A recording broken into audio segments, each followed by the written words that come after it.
हाँ, bacteria borne disease की श्रृंखला में कॉलेरा पार्ट 1 पिछली वीडियो में बताया गया है, उसकी चर्चा हो चुकी है। अब आज हम उसको आगे बढ़ाएंगे। उसी कंटिन्यूटी में हम ये पार्ट 2 कॉलेरा पार्ट 2 लेकर के आए हैं, जिसमें हम इससे संबंधित बहुत सारी बिंदुओं पर चर्चा करेंगे। जैसे उसका कॉम्प्लिकेशन क्या है, उसकी डायग्नोसिस क्या है, उसका मैनेजमेंट क्या है, और ये कैसे आप ORS घोल का यूज करते हैं। तो ये तमाम बातें हम इस वीडियो में आपके साथ शेयर करेंगे, चर्चा करना चाहेंगे। तो आइए सबसे पहले हम देखेंगे या चर्चा करेंगे कि ये बैक्टीरिया बॉर्न डिजीज जो कॉलेरा पार्ट 2 है, इसमें क्या क्या कॉम्प्लिकेशन होते हैं। यानी कॉलेरा तो कॉलेरा है, उसका जो होगा वो तो अपना होगा ही, उसके साथ और भी बहुत सारी बीमारियां हो जाती हैं, दिक्कतें पैदा हो जाती हैं। जैसे पहला है गंभीर निर्जलीकरण, यानी सीवियर डिहाइड्रेशन, शरीर में निर्जलीकरण का शिकार होना। यानी शरीर में ये जो इलेक्ट्रोलाइट डिसबैलेंस और वाटर डिसबैलेंस की कंडीशन बन जाती है, तो इसका लेवल इतना घट जाता है कि व्यक्ति के जीवन को खतरा पैदा हो जाता है, जिसको हम लाइफ थ्रेटनिंग कंडीशन बोलते हैं। तो ये है पहला कॉम्प्लिकेशन। इसमें जो सबसे पहले आता है या प्रमुख है वो है गंभीर निर्जलीकरण, यानी सीवियर डिहाइड्रेशन, यानी बहुत अधिक लेवल पर शरीर से फ्लूइड पार्ट्स का बाहर निकल जाना। दूसरा जो लक्षण या कॉम्प्लिकेशन बताया गया है वो है एसिडोसिस, अम्ल रक्तता, यानी एसिड की मात्रा का सामान्य से अधिक बढ़ जाना। और क्या होता है, कन्वल्जन, यानी शरीर में झटके आने शुरू हो जाते हैं, ऐंठन होना शुरू हो जाती है। और चौथा जो कॉम्प्लिकेशन बताया गया वो है रीनल फेल्योर। रीनल माने जैसा कि आप जानते हैं टर्म किडनी के लिए यूज किया जाता है। तो रीनल फेल्योर, क्या किडनी फेल हो जाती है? हाँ, हो जाती है, क्योंकि किडनी का जो मुख्य काम है वो है यूरिन फॉर्मेशन या ब्लड फिल्ट्रेशन करना। तो जब यही नहीं रहेगा, फ्लूइड ही नहीं रहेगा, तो फिर किस बात का वो फिल्ट्रेशन करेगी। तो किडनी जो है वो फेल्योर की कंडीशन में चली जाती है और वो डिसफंक्शन में चली जाती है, काम नहीं करती है। अगला जो कॉम्प्लिकेशन आएगा वो होगा शॉक। शॉक से मतलब sudden damage in the nervous system या ब्रेन कह लीजिए। तो व्यक्ति को उस कंडीशन में जाना पड़ता है। और क्या हो सकता है, वह कोमा में भी चला जाता है। और कोमा क्या है, यह लॉन्ग टर्म अनकॉन्शियस कंडीशंस होती है बॉडी की, जिसमें व्यक्ति लंबे समय तक बेहोशी की हालत में चला जाता है। और लास्ट में यदि इसका प्रॉपर मैनेजमेंट और ट्रीटमेंट न किया गया तो फिर व्यक्ति की डेथ हो जाती है और उसी के साथ उसके जीवन की समाप्ति हो जाती है। तो आप कैसे पहचानेंगे कि ये कॉलेरा का ही इन्फेक्शन है? यानी कॉलेरा का जो बैक्टीरिया है उसको नाम देते हैं विब्रियो कॉलेरी। तो क्या उसी का ये इन्फेक्शन है या फिर कोई और प्रॉब्लम? तो इसको पक्का करने के लिए, डायग्नोसिस को मैच्योर करने के लिए हमें क्या करना चाहिए?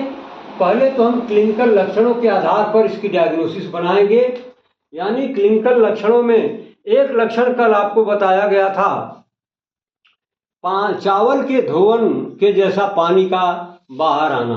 यानी जो स्टूल होगा वो कैसा होगा, पहले तो जो इंटेस्टाइनल कंटेंट होते हैं वो सॉलिड फॉर्म में पहले वो बॉडी के बाहर आते हैं फीकल मैटर के रूप में, और जब वो खत्म हो जाते हैं तो फिर इंटेस्टाइन बिल्कुल खाली हो जाती है।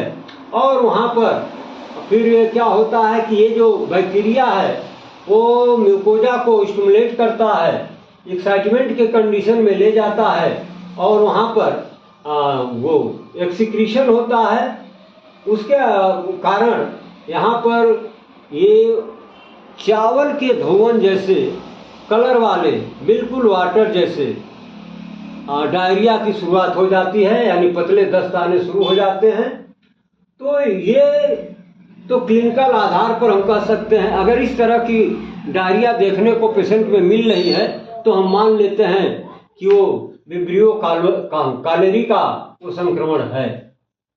और क्या आधार बनाते हैं? स्टूल कल्चर करते हैं, यानी उसके स्टूल का हम पैथोलॉजी में इन्वेस्टिगेशन करके इस बात का पता लगा लेते हैं कि ये विब्रियो कालेरी का ही इन्फेक्शन है।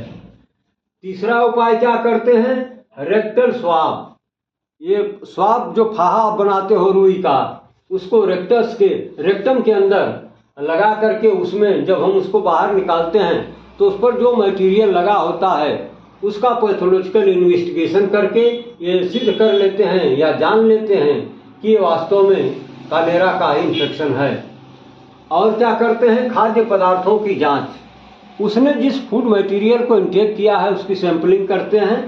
अगर वो कंटामिनेटेड है तो फिर हम आश्वस्त हो जाते हैं कि ये जो लक्षण मिल रहे हैं ये किसके मिल रहे हैं? कालेरा के ही लक्षण। अब उसको हम जब क्लियर हो गया कि ये कालेरा ही है, यानी विब्रियो कालेरी का ही इन्फेक्शन है, तो उसको मैनेजमेंट कैसे देंगे, उसको मैनेज कैसे करेंगे? तो जो सबसे पहला उपाय बताया गया मैनेजमेंट के लिए वो है जल एवं इलेक्ट्रोलाइट बैलेंस। यानी बॉडी में किस लेवल पर डिहाइड्रेशन है, इलेक्ट्रोलाइट इम्बैलेंस हो चुका है या कितना ये वाटर लॉस हो चुका है, तो उसको पहले हम मेंटेन करने का काम करते हैं। उसको कैसे करते हैं? तो आपने प्राय देखा होगा कि आईवी फ्लूइड के इन्फ्यूजन से हम उसके बॉडी का ये जल और इलेक्ट्रोलाइट का लेवल मेंटेन करते हैं। फिर क्या करते हैं? ओरल रिहाइड्रेशन, जैसे ORS का घोल। ये ओरल का मतलब मुख द्वारा, और क्या करते हैं? रिहाइड्रेशन के कंडीशन में ले जाते हैं, मतलब इस सॉल्यूशन को पिला करके, इस घोल को पिला करके हम उसके डिहाइड्रेशन लेवल को पुनः रिहाइड्रेशन के तरफ वापस करने का प्रयास करते हैं। इसमें हम करते क्या हैं? ओरल रिहाइड्रेशन में एक घोल आता है जिसका नाम है ORS, ओरल रिहाइड्रेशन सॉल्यूशन। तो इसका प्रयोग करके हम उसे पुनः रिहाइड्रेशन के स्टेज में ले आना चाहते हैं। और फिर इसका ये जो ओरल रिहाइड्रेशन, इस घोल में ऐसा क्या मिला हुआ है जो डिहाइड्रेशन से फिर रिहाइड्रेशन के स्टेज में लाने में हमारी मदद करता है? तो इसमें पहला जो पॉइंट दिया गया है वो है सोडियम क्लोराइड, यानी कंपोजिशन ऑफ ORS घोल। ORS घोल में क्या क्या होना चाहिए? तो सोडियम क्लोराइड होना चाहिए जिसकी मात्रा कितनी हो? 2.6 ग्राम होनी चाहिए। दूसरा जो फैक्टर है वो है सोडियम साइट्रेट, 2.9 ग्राम होना चाहिए। तीसरा है पोटेशियम क्लोराइड, 1.5 ग्राम होना चाहिए। चौथा है ग्लूकोज, 13.5 ग्राम होना चाहिए। और सबका मिला करके 20.5 ग्राम वजन होना चाहिए। तो इस तरह से जो ORS का प्रयोग हम करते हैं उस घोल का एक साइंटिफिक, एक वैज्ञानिक फार्मूला है। इसी के अनुसार आपको ये बनाना होगा ORS का घोल, तभी व्यक्ति को लाभ मिलेगा, रोगी को लाभ मिलेगा। और उसका जो डिहाइड्रेशन का लेवल काफ़ी एडवांस स्टेज में जा चुका है वो पुनः धीरे धीरे रिहाइड्रेशन के स्टेज में आना शुरू हो जाता है। लेकिन ये जो मात्रा दी गई है इसको इग्नोर नहीं किया जा सकता है। आप अपने मन से कोई आइटम बहुत ज़्यादा कोई कम कर देंगे तो फिर वो उतना फायदेमंद नहीं होगा। तो इस साइंटिफिक फार्मूले को एडॉप्ट करते हुए, अपनाते हुए ही हमें ORS घोल का निर्माण करना चाहिए। अब ओरल रिहाइड्रेशन थेरेपी क्या है? तो ORS के इसमें देखिए आपको दो उपाय बताए गए। पहला है कि ORS का जो एक पैकेट आता है उस पूरे पैकेट को हम 1 लीटर पानी में घोल देते हैं और उस पानी को हम 24 घंटे तक बड़े आराम से बिना किसी रिस्क के प्रयोग करते हैं। अगर वो 24 घंटे में पूरा का पूरा अगर खर्च नहीं हो पाया, अगर कुछ बच गया, तो फिर उसको हम पीने योग्य नहीं समझते हैं और उसे फेंक देते हैं, फिर नया घोल बनाते हैं जिसकी उम्र 24 घंटा ही मानी जाती है। तो इस तरह से एक ही बार में हमें बार बार घोलने की जरूरत नहीं है, नहीं तो ये कम बेसी होता रहता है। एक बार में घोल देंगे तो इक्विवेलेंट अमाउंट में सारी चीज़ें मिलेंगी। तो पहला उपाय जो बताया गया वो क्या है कि ORS के पैकेट को 1 लीटर पानी में, वो पानी कैसा होना चाहिए, बॉइल्ड करके उसको कूल कर लीजिए, उसको फिल्टर कर लीजिए और उसमें एक ही बार में पूरा का पूरा पैकेट घोल दीजिए, उसको सेफ जगह ढक करके रख दीजिए और उसको कई बार में धीरे धीरे 24 घंटे के अंदर प्रयोग करते रहिए। यदि वो 24 घंटे में कुछ मात्रा उसकी बच जाती है तो फिर उसको थ्रो कर दीजिए, फेंक दीजिए, उसे यूज में मत लीजिए, प्रयोग में मत लीजिए और ज़रूरत है तो फिर नए घोल का निर्माण करिए, नया घोल बनाइए, फिर उसका यूज करिए, उसका प्रयोग करिए। दूसरा जो उपाय बताई गई वो है ORS घोल की मात्रा का निर्धारण हम बीमारी के प्रथम 4 घंटे के लिए उसके बॉडी वेट के अनुसार करते हैं। जैसे ही व्यक्ति में सारे लक्षण दिखते हैं और वो हमें लगता है कि डिहाइड्रेशन के कंडीशन में चला गया है, तो प्रथम जो 4 घंटा उसके बीमारी का है उसको हम माइंड करते हैं और उस दौरान उसके बॉडी वेट के अनुसार हम डोज का निर्धारण करते हैं और इसी मानक के अनुसार हमें इस घोल का यूज करना चाहिए तो हमें इसका प्रॉपर लाभ मिलेगा, अन्यथा सारा मेहनत, सारा परिश्रम नुकसान हो जाएगा। तो इसमें जो ये बॉक्स दिया गया है इसमें क्या बताया गया है कि 5 kg बॉडी वेट के लिए 300 से 400 ml, जिस रोगी का वेट 5 kg हो या उससे कम हो तो उसको हम 300 से 400 ml ही दे सकते हैं, इससे ज़्यादा नहीं। दूसरी कैटेगरी है 5 से 8 kg पर kg बॉडी वेट के लिए। ऐसा व्यक्ति, ऐसा रोगी जिसका वजन कम से कम 5 kg, अधिक से अधिक 8 kg हो, यानी 5 kg से लेकर के 8 kg तक हो, उसके डोज का निर्धारण हम इस तरह से करते हैं कि विदिन 24 आवर्स 400 to 600 ml, 400 से लेकर के 600 ml तक ही दे सकते हैं।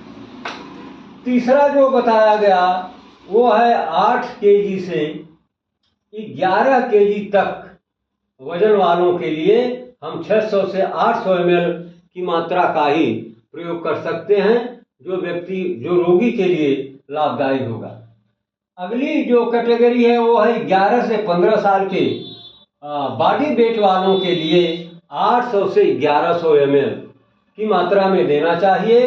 अगली कैटेगरी है 15 से 20 kg बॉडी वेट वालों के लिए 1100 से 1500 ml और फिर 20 से 30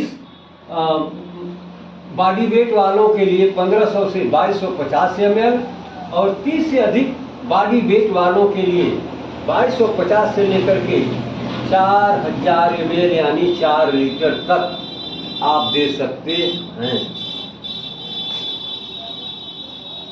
और इसमें जो तीसरी उपाय बताई गई, ये तो 2 उपाय हो गया, एक हो गया ORS के पैकेट को एक बार घोल दीजिए। दूसरी जो उपाय बताई गई वो बीमारी के प्रथम 4 घंटे में बॉडी वेट के अनुसार हमें देना चाहिए। तीसरी उपाय ये बताई गई कि शरीर के वजन के साथ ही डिहाइड्रेशन के लेवल एवं होने वाली दस्त की संख्या का भी ध्यान रखना चाहिए।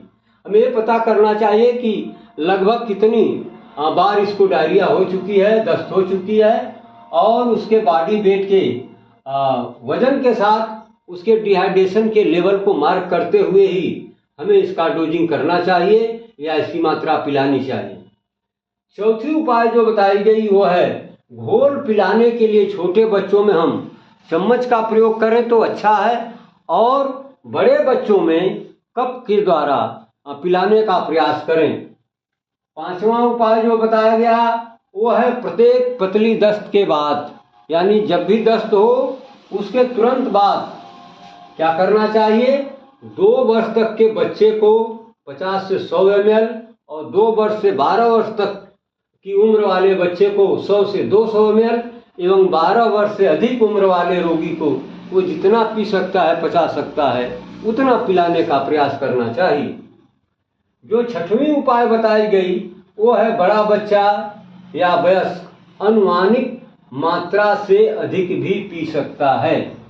अगर बच्चा रोगी ऐसा बच्चा है जो बड़ा है या फिर वयस्क है, तो जितना ये अमाउंट निर्धारण आपको बताया गया, इससे ज़्यादा अगर वो पी सकता है, पीने में सक्षम है, पचा सकता है, तो उसको इससे अधिक भी आप दे सकते हैं, उसका कोई नुकसान नहीं है। अगला पॉइंट बताया गया कि घोल पिलाते वक्त उल्टी हो जाए। मान लीजिए बच्चे को, छोटे बच्चे को आप पिला रहे हो, चम्मच से पिलाते ही फिर वो उल्टी कर दिया। मानिए जितना आपने पिलाया उतना तो बाहर आया, उसके साथ ही कुछ अंदर से और भी फ्लूइड बाहर आ गया, तो आप थोड़ा सा रुकिए और रुकने के बाद पुनः कोशिश करिए और उसको पिलाने का प्रयास करिए। अगली उपाय जो बताई गई कि अगर बच्चा छोटा है, ब्रेस्ट फीडिंग करने वाला बच्चा है, तो इस कंडीशन में अगर उसे कॉलेरा की प्रॉब्लम हो जाती है तो सब कुछ करिए, सब सही है, लेकिन ब्रेस्ट फीडिंग की प्रक्रिया को रोकना नहीं चाहिए। उसे कंटिन्यूअसली ये ब्रेस्ट फीडिंग कराते रहना चाहिए। तो ये हम bacteria borne disease cholera part 2 में इतनी बिंदुओं पर हम लोगों ने चर्चा किया। अब इसमें अगर किसी को कहीं कोई कंफ्यूजन है, कोई शंका है, तो डायरेक्ट फ़ोन करके संपर्क करके अपनी शंका का समाधान कर सकता है। बाकी अभी कॉलेरा में चर्चा करने के लिए बहुत सारे बिंदु, बहुत सारे पॉइंट पड़े हुए हैं जो एक वीडियो में संभव नहीं है। तो बाकी की जो चर्चा है या जानकारियां हैं, हम अगले वीडियो में आपके साथ शेयर करना चाहेंगे।